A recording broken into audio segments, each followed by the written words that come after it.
actuellement directeur adjoint de la recherche et développement à RTE, RTE étant l'opérateur, le gestionnaire du réseau de transport en France.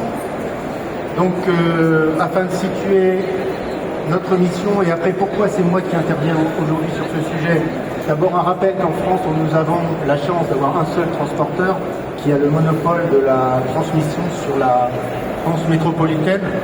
Et nous sommes responsables du réseau depuis 400 kV pour 63 kV, ce qui peut varier d'un pays à l'autre. Nous sommes responsables d'à peu près 100 000 km de lignes.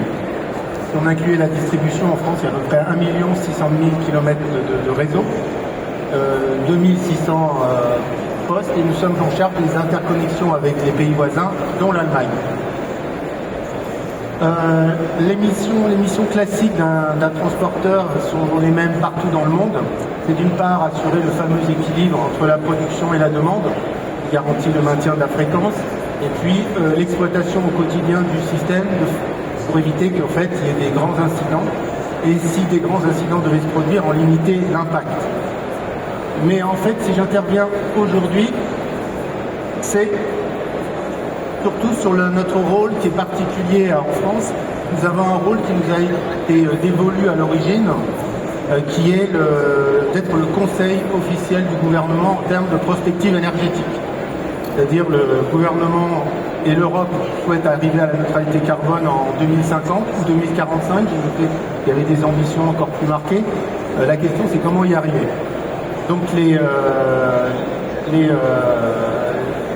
en 2019, le ministre de l'Énergie en France, qui était Elisabeth Borne, nous a demandé de dire mais comment on y va, quel scénario peut-on envisager. Donc on a fait un gros travail sur ce sujet qui a été remis en 2021 au gouvernement, qui donne différents scénarios possibles. L'idée de ce travail était d'être agnostique, c'est-à-dire de ne pas privilégier une filière plutôt qu'une autre. Et le rapport a été remis à la ministre à l'époque, Barbara Pompili, qui lui a pu donner un support aux décisions ensuite, notamment de relancer le nucléaire en France. Donc ça c'est important, c'est un travail de très long terme, c'est comment arriver à 2050. Et comme 2050 c'est très loin, il y a la nécessité tous les 2 ans de mettre à jour les hypothèses, les scénarios qui sont envisagés en fonction de ce qui se passe aujourd'hui dans la société. Donc le rapport à 2050, c'est un rapport qui fait à peu près 1000 pages. Pour ceux qui ne parlent pas français, il y a un digest en 300 pages, c'est déjà quand même un gros travail, mais qui a été le fruit de 2 ans de concertation avec l'ensemble des acteurs de l'énergie en France, avec toutes les tendances, on va dire, politiques, puisque l'énergie est très politisée malgré tout, tous ceux qui ne voulaient pas de nucléaire, ceux qui ne voulaient pas de renouvelable, pour vérifier que tous les scénarios étaient représentés dans nos projections. Et l'autre document qui malheureusement n'existe qu'en français, c'est ce qu'on appelle un bilan prévisionnel, c'est tous les 2 ans, donner au gouvernement vraiment l'actualité de ce qui se passe, dire ce qui est souhaitable. On a vu qu'il y avait des gaps entre le souhaitable et ce qui se fait. Ce gap, soit il se réduit, soit il augmente, mais il faut en tenir compte et refaire des simulations. Donc à RTE, c'est nous qui maîtrisons ces simulations, qui fournissons le chiffre au gouvernement. Donc je l'ai résumé là par ce message, fournir des chiffres aux politiciens. J'ai vu qu'en Allemagne, on se posait des questions sur certaines décisions qui avaient pu être prises par rapport au nucléaire. En France, on a eu une commission d'enquête parlementaire pour voir comment les décisions énergétiques avaient été prises ces 30 dernières années. Quand on regarde ou on écoute de près, ça peut laisser pensif quand même parfois sur le sérieux de ces décisions. Ce qu'on veut maintenant, c'est dire qu'aucune décision n'est irréprochable. En revanche, une étude d'impact sérieuse doit être faite. Mais on ne peut pas prendre une décision sur l'énergie qui engage sur des dizaines d'années uniquement sur une vision au mieux romantique et idéologique, au pire politicienne. Donc là, je crois qu'avec la présentation d'avant et avec ce que je vous montre, on est maintenant sur une logique quand même où on essaye de se projeter sur des bases scientifiques. Alors, les objectifs clés en France sur la consommation d'énergie finale. Alors, la consommation d'énergie finale a vocation à baisser assez fortement d'ici à 2050. Et je mets tous les vecteurs confondus, de l'ordre de 30 à 40%. À l'intérieur de ça, c'est la part de l'électricité qui va augmenter, qui devrait, on espère qu'elle augmente assez massivement. Aujourd'hui, en France, la part de l'électricité, c'est à peu près 25% de la consommation d'énergie finale. On a encore la dépendance aux énergies fossiles qui est à 60%, et on a une petite part qui est liée aux énergies renouvelables thermiques et aux déchets.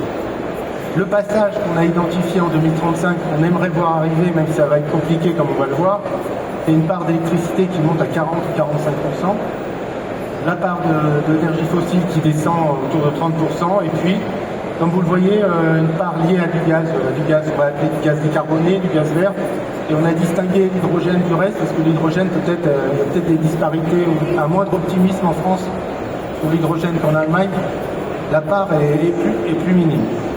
Et puis pour arriver enfin à cette vision 2050 où on aurait cette fameuse neutralité carbone, où l'électricité représenterait 55% de la consommation d'énergie finale.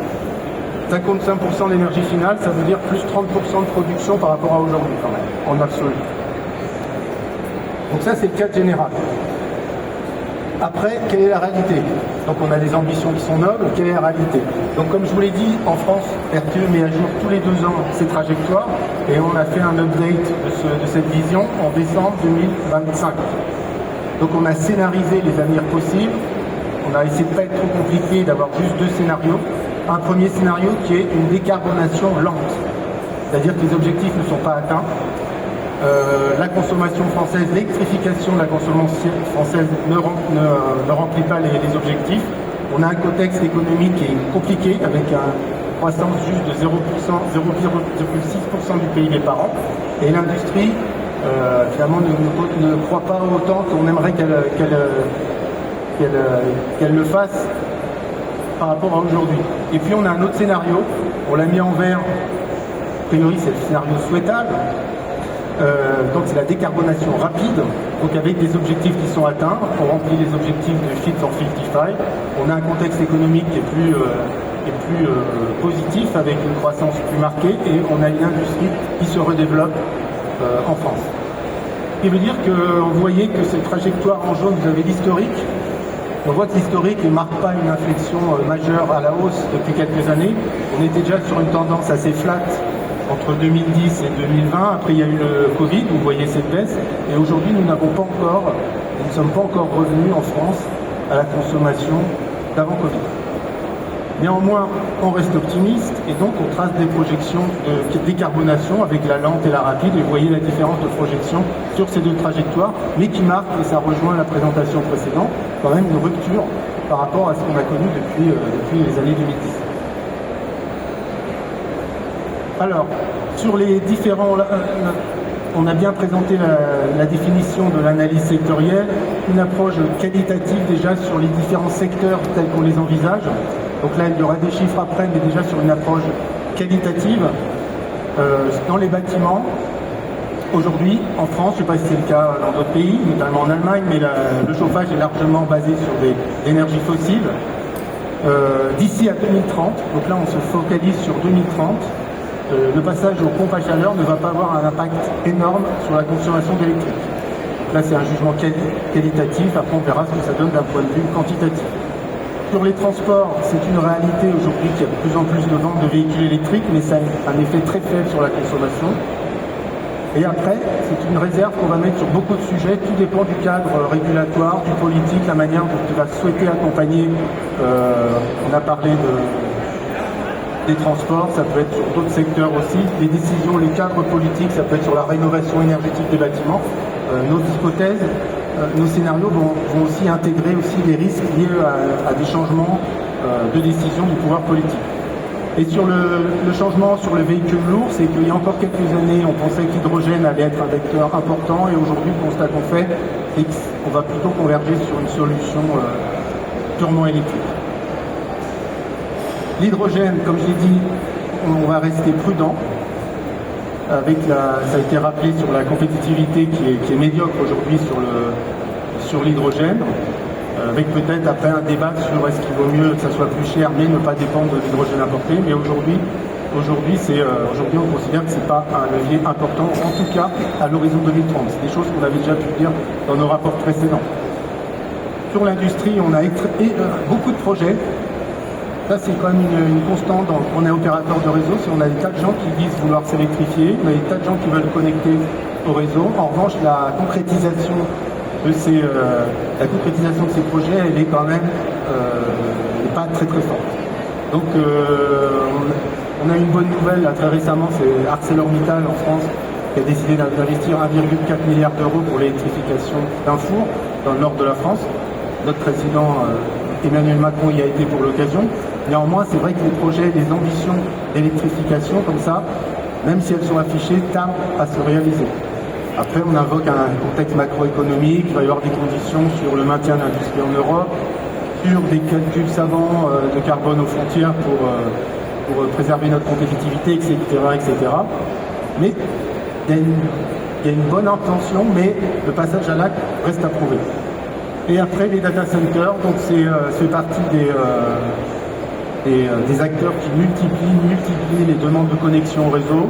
Il y a quelques années, c'était les électrolyseurs. Aujourd'hui, on n'a plus du tout de demande de connexion d'électrolyseurs. On a très massivement, c'est des data centers et du stockage. On a 11 gigawatts à peu près de stockage en file d'attente pour connexion. Les data centers, je n'ai pas le chiffre, mais c'est énorme. En revanche, nous ne sommes pas encore convaincus de la réalité des projets derrière. C'est toute la difficulté de la prospective, d'arriver à évaluer la réalisation de l'ensemble de ces projets. Donc, si maintenant je rentre sur la partie plutôt quantitative, donc on a la décarbonation lente. Là, en bleu, c'est le résidentiel qui n'a pas vocation à augmenter beaucoup. On a de plus en plus d'usages, mais on a des équipements qui sont de plus en plus efficaces. Là, ça doit être les transports. Là, on a un petit bout de data center. Après, ça doit être l'industrie. Non, ça doit être le tertiaire. Pardon, résidentiel, tertiaire, data center, les transports, l'industrie. Et on a un petit bout d'hydrogène et en haut, on a les pertes électriques. On a à peu près quand même 10% de la consommation électrique. Le plus gros consommateur d'électricité en France, c'est le distributeur, paradoxalement, puisqu'on est obligé d'acheter des pertes sur nos réseaux. Donc vous voyez la différence entre les deux scénarios, entre le 505 TWh d'électrique à l'horizon 2035 et les 580. Si j'avance maintenant sur les chiffres, je vous ai donné l'approche qualitative tout à l'heure. Peut-être qu'on projette sur la première colonne, vous avez l'état des lieux en 2024. Donc avec les térawattheures pour chaque secteur et par exemple pour les véhicules, les millions de véhicules électriques qui sont vendus. Et après, on va regarder dans le scénario décarbonation lente, à quoi ça correspond en termes, par exemple, de vente de véhicules électriques, et dans la décarbonation rapide, ce que ça veut dire. Donc c'est des conditions de réussite. Après, on n'émet pas d'avis sur le fait que c'est compliqué, pas compliqué, c'est des conditions de réussite, mais c'est important pour le grand public, même pour un politique, de se dire, voilà les conditions de réussite pour une décarbonation rapide. Et ce qui veut dire que les conditions, par exemple, pour passer de 600 000 ventes de véhicules électriques à 1,2 million en France, ça ne va pas se faire tout seul. C'est-à-dire qu'il y aura des mesures d'accompagnement à définir, ce n'est pas à nous à les donner. Et on constate que s'il y a 1,2 million, ça sera plutôt bien en termes de carbonation plutôt que 500 000. En revanche, les aides à mettre en place pour y arriver, ce n'est pas notre rôle. Donc ce que vous voyez, c'est ces térawattheures en plus qui vont arriver sur le bâtiment, on considère que c'est flat, le transport, 2 scénarios possibles. L'hydrogène, on a 2 scénarios qui correspondent à ce que je vous ai dit, c'est-à-dire il n'y a plus de demande de connexion. En revanche, il y a beaucoup de demandes de connexion anciennes qui ont été faites. Quel est le pourcentage de ces demandes qui vont se réaliser? Entre l'électrolyseur qui dit j'ai un projet, l'électrolyseur et le projet arrive effectivement, il y a un gap. Donc on a un scénario où il n'y a que 15% de concrétisation des demandes, qui est faible, et c'est ce qu'on constate aujourd'hui quand même dans un certain nombre de secteurs, et un autre scénario avec 60%. Et comme on l'a dit tout à l'heure, ça va dépendre d'un cadre régulatoire, de choix politiques. Est-ce qu'on privilégie la souveraineté par rapport au coût? Point d'interrogation. En revanche, ce qu'on peut dire, c'est qu'on va atteindre d'un côté 1 gigawatt, de l'autre 2,9. Idem pour l'industrie avec les projets d'électrification. Donc scénario bas 10%, ça veut dire que dans l'ensemble des projets d'électrification de l'industrie, on a un scénario bas qui dit que seulement 10% des projets annoncés d'électrification de l'industrie vont se réaliser. Qui paraît faible, mais c'est vraiment des chiffres qu'on a en tête aujourd'hui qui pourraient, dans le pire des scénarios, se produire. Et ça peut aller jusqu'à 60%. Et sur le data center, on a aussi une modulation du même ordre.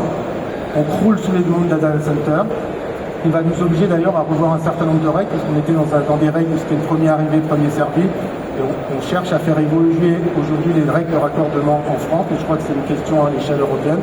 C'est le premier prêt, premier service. qui changerait notablement les choses puisque ça sature des fois les points de connexion de manière très artificielle. À voir aussi, à noter que les data centers, quand ils démarrent pas à fond, ils démarrent avec un facteur de charge de 20%. Donc ça, c'est le détail des deux scénarios qu'on a présentés au gouvernement et au grand public en décembre, et sur lequel va aussi se fonder, je n'ai pas parlé de la production, la future programmation pluriannuelle de l'énergie qu'on attend depuis à peu près 2 ans et demi, 3 ans, mais on nous a promis qu'elle sortirait cette semaine en France. Donc qui donne des signaux aux acteurs pour développer des projets. Et je finirai, dernier point, par la flexibilité. Je pense que dans tous les systèmes électriques, on s'interroge sur... On a estimé un besoin de flexibilité.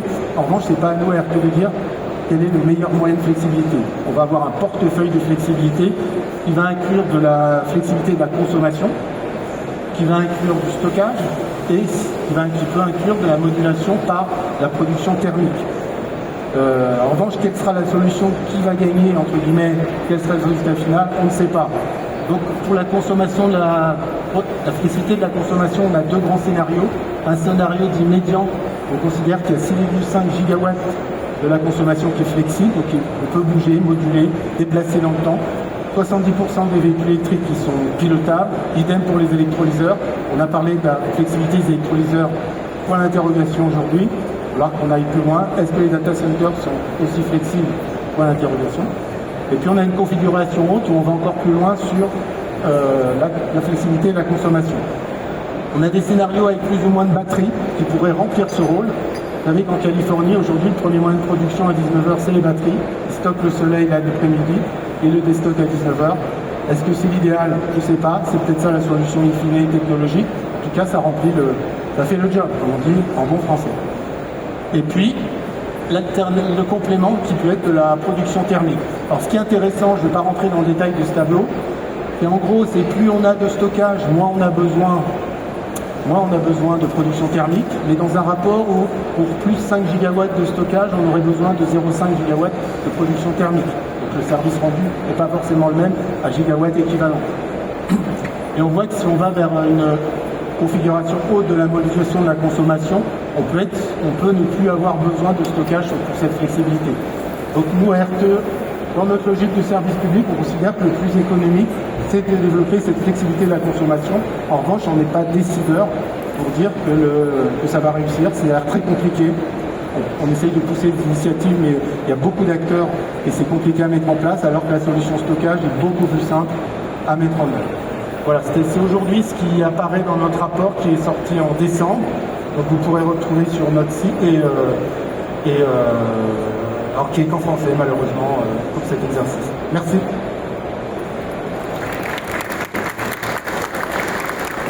Vielen Dank, Michel, für deinen Vortrag. Ich darf noch mal kurz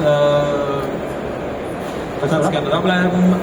Lisa Mockel und auch Renato Luise für eine kurze Frage- und Antwortrunde.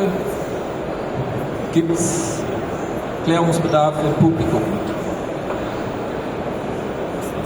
Nein, also ich hätte jetzt vielleicht noch so spontan ein paar Fragen an unsere Panelisten. Herr Koss von AVU Service Plus. Vielleicht in der Zwischenzeit, weil ich hier sehe, dass im Publikum ordentlich fotografiert wird, kommen Sie nächste Woche gerne auf unsere Webseite, da haben Sie alle Slides dann auch ohne Ihre Personen davor und sowas. Alles sauber, geben Sie uns auch gerne eine Karte, dann schicken wir Ihnen gerne eine Mail, wenn die Präsentationen bei uns dann zum Download bereitstehen. Also Herr Koss. 22, ja. Thorsten Koss, AVU, Stadtwerk im Ruhrgebiet. Was mir bei den RTE-Berichten immer auffällt, im Gegensatz zu ähnlichen deutschen Berichten, dass sie sehr viel rationeller, weniger ideologisch, sehr viel detaillierter, auch zahlenbasierter sind. Und da die Frage nach Köln und nach Frankreich, wenn Sie die Berichte der Gegenseite über die Entwicklung der Energie sehen, würden Sie das unterstützen? Ich finde, die RTE ist immer sehr viel fundierter in dem, was sie sagt. Und bei den Deutschen ist oftmals Wunschvater des Gedankens. Herr Benard, was mich gewundert hat, Wärmepumpen keinen Einfluss auf den Stromverbrauch. Das sehen alle deutschen Studien anders. Und letzte Frage, wir erleben als Stadtwerk, dass der Bau von Eigenverbrauchs-Photovoltaikanlagen einen ziemlich großen Einfluss mittlerweile nimmt. Diese Millionen von Balkonanlagen, Dachanlagen senken und dämpfen den Stromverbrauch. Und ich frage mich, und das ist die Frage ans Ewi, ich sehe diese Zahlen nirgendwo, dass jemand mal schätzt, wie viel das eigentlich von dem netzbasierten Strom wegnimmt. Danke. Ganz kurz eine Nachfrage. Also das bezog sich jetzt, da schließen Sie mit dieser ideologischen Analyse dann auch tatsächlich den Monitoringbericht mit ein oder nur zur Einordnung Ihrer Frage hier? Also die RTE-Berichte sind immer sehr unideologisch, so finde ich sie, und sehr rationell. Bei den Dingen, was man aus Deutschland sieht, habe ich immer weniger den Eindruck. Okay, also ich hoffe, Sie nehmen das jetzt hier nicht persönlich. Die Frage war vorher mit uns abgesprochen. Ich muss auch nochmal fragen, welche Berichte Sie konkret meinen, weil ich muss sagen, es ist natürlich auch eine Vielzahl vom Netzentwicklungsplan, jetzt Monitoring-Wise, Meta-Analyse, es gibt sicherlich Sektorgutachten, es gibt andere Systemstudien, allein der Monitoring-Bericht hat irgendwie 290 Seiten, wo ich schon sagen würde, dass da ein gewisser Detailgrad auch in den Sektoren vorher